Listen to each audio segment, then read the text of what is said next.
Hi crafters, it's Karen and I have an art journal page to share. This is directly inspired by Vicky Papaioannou. I'm sorry, I have a hard time pronouncing her last name, but she's a brilliant mixed media artist. I'm going to leave her link below in the description box, and if you're not already familiar with her. But she does awesome art journal pages. I mean, every one of her videos is like a little class. So I'll put her link below. And this particular page is a direct inspiration from one of her art journal pages. So it really helped me to find my way around the page, you know. So I'm using the smaller size Dilutions art journal that I picked up at Hobby Lobby. Right there I'm applying the Tim Holtz tissue paper. I'm using the Deco Art products this time around. Using the Deco Art gel medium. I'm going to be using the Deco Art gesso as well, which is thicker than I thought it was going to be. It's nice, I like it. So this is going to be my background for my page. So after it dried, I trimmed along the edges of the tissue paper, and now I'm adding my gesso, which will bring all of the designs of that tissue paper, the butterflies and the text. It will bring it way into the background and make it much more subtle. And the gesso will make it easier for me to create using the different mediums on top of the page. It will absorb the different mediums better and keep that background in the background.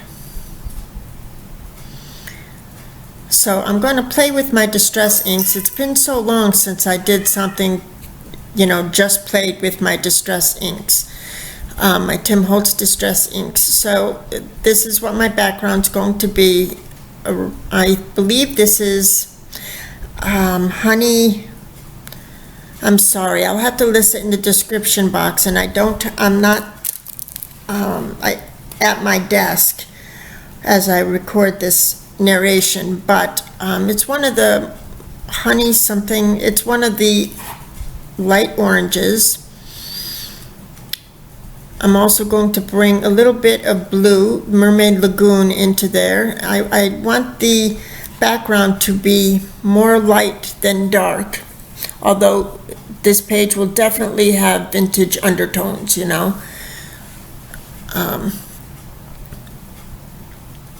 So I'm using the Mermaid Lagoon. Now I'm bringing in some dried marigold, that orange color. And I didn't go real heavy. I could have gone through again with the colors and created a deeper colors, but I didn't, because I knew I was going to add different layers with my stamping and such. So I did want to do the border in a darker color, so I'm using walnut ink, or walnut distressed ink, and I also use the ground espresso or ground coffee espresso. I'm sorry, the distress ink around my around the edge of my page to kind of frame it out. Something else that I learned from Vicky Papaioannou. I'm sorry, she has a beautiful, I believe it's an Italian accent.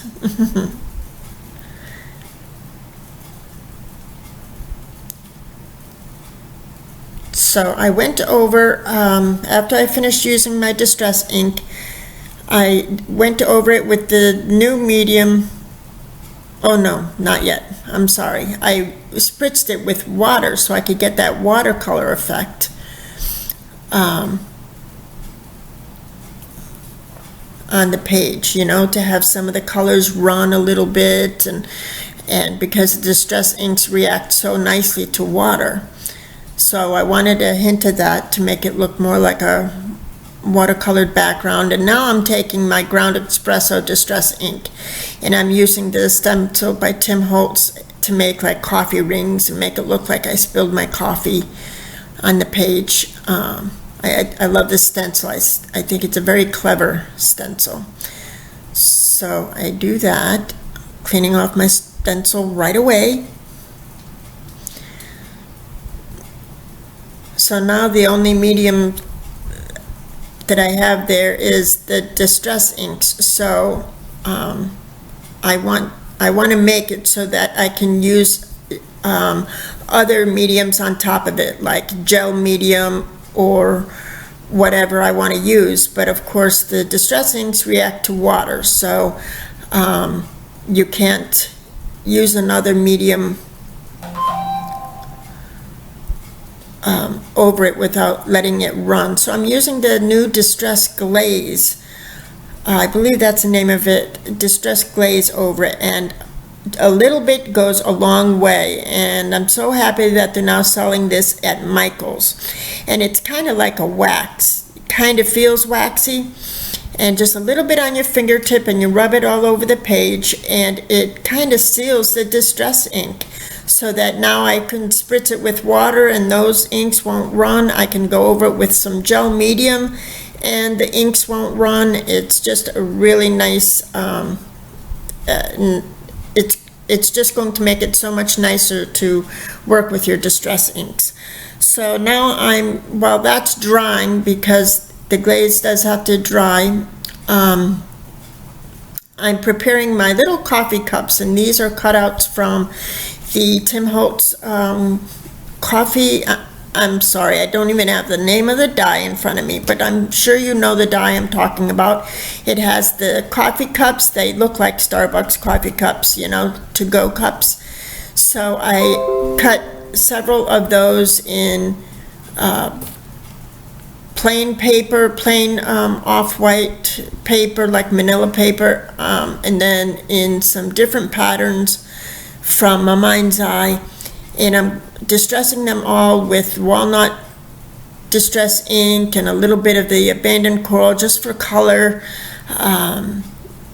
just vintage photo, just to give them that vintage worn look about them. And then I'm going to put them all together in a completely random way, like I'm not going to match all the patterns together, just to make some mismatched cups.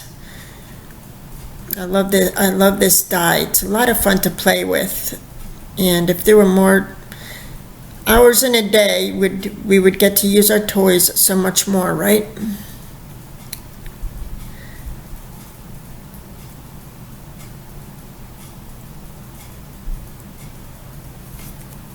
So I'm preparing all of the different pieces. I start to put them together here, and then I'm going to end up using my Scotch Quick Dry Glue to glue them all together here in a moment. You'll see that I'm finished putting them together.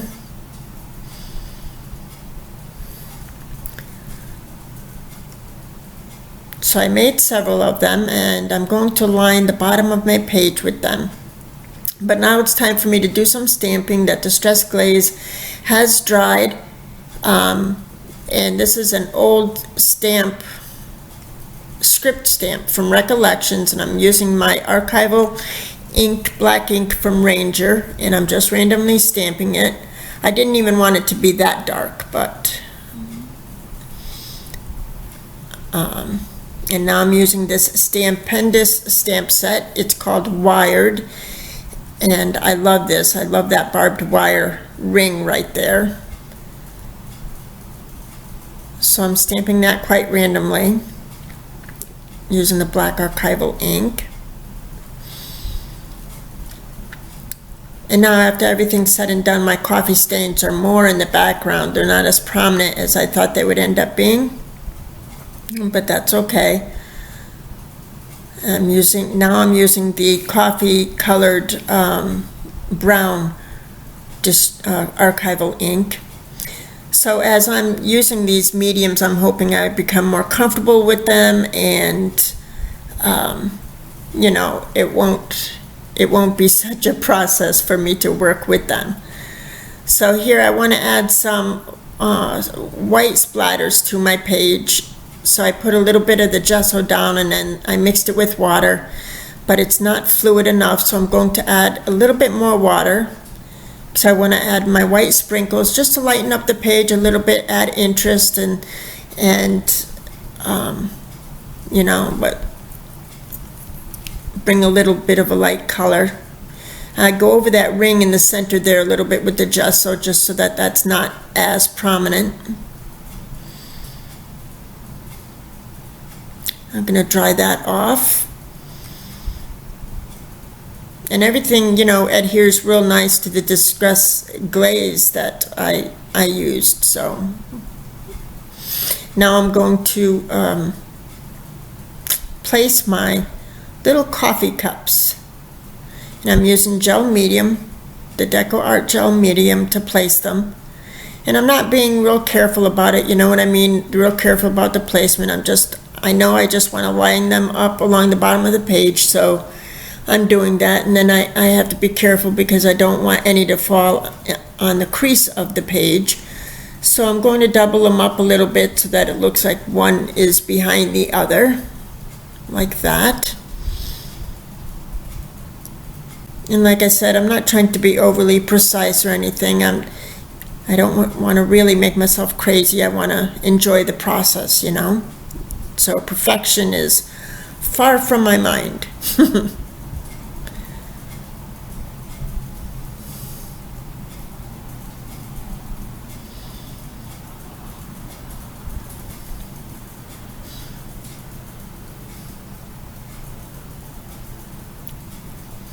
And when it dries, I will cut off the edge of, you know, of the cups that are hanging off the edge of the paper. Now I'm going over the whole page with the gel medium because I know I want to use my Faber-Castell Pitt markers and do some shading and shadowing like this right here. And if you do it on top of the gel medium, it gives you more time to play, to rub the colors out and create shadows. So that's what I'm trying to do here. I'm using the brown color. And as you can see, I already trimmed off the edge of the coffee cups on either side of the pages. And I re-distressed those side of the pages so that the white of the side of the page didn't show, you know what I mean? So I'm adding a shadow to the straw and the back of the cup and on the cup, and in person it just looks really, really cool. It makes such a big difference. It adds a lot of dimension, and I like it because you don't have to be overly careful. Well, I don't. To get the effect that I was going for, I didn't have to be overly precise, you know what I mean? So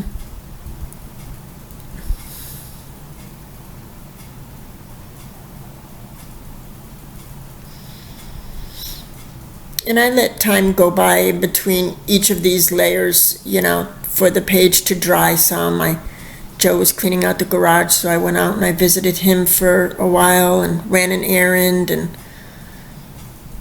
okay, now I'm using, it's like a turquoise blue color to bring some more depth to the blue pattern paper that I have there. Now I'm using these letters. They're called Tiny Distressed. They're by Tim Holtz, and I had picked them up at Joann's at one time or another. I believe that's what it's called, Tiny Distressed.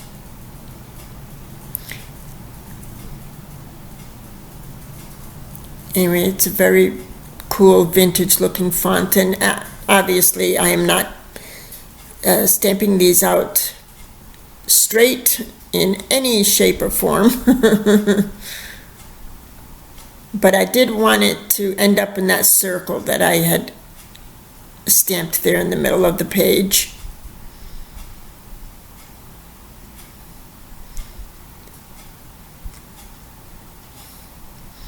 And it's something else that I picked up from Vicky, if you stamp your titles one letter at a time, you get a much better result than trying to stamp the whole word at a time. So it was going to be coffee always comes first, but for some reason I changed my mind. So it's coffee comes first. And now I'm drying off the archival ink. Now I'm going to go over everything with my white Signa, I believe it's a Signa white gel pen. I just love this gel pen. It works really nice over the mediums, over the gel medium. And I'm just giving a few dashes and lines just for extra dimension and added depth, just to highlight the different edges of the coffee cups. I'm going to do the same thing to the title, and it makes such a big difference. So I'm going to make sure and leave Vicky's channel in the description box. You need to check her out. Her videos are such a treat to watch her create. And she's very inspiring. So here I'm adding my little touches to my title, some dots and dashes and highlights with the white gel pen in the letters.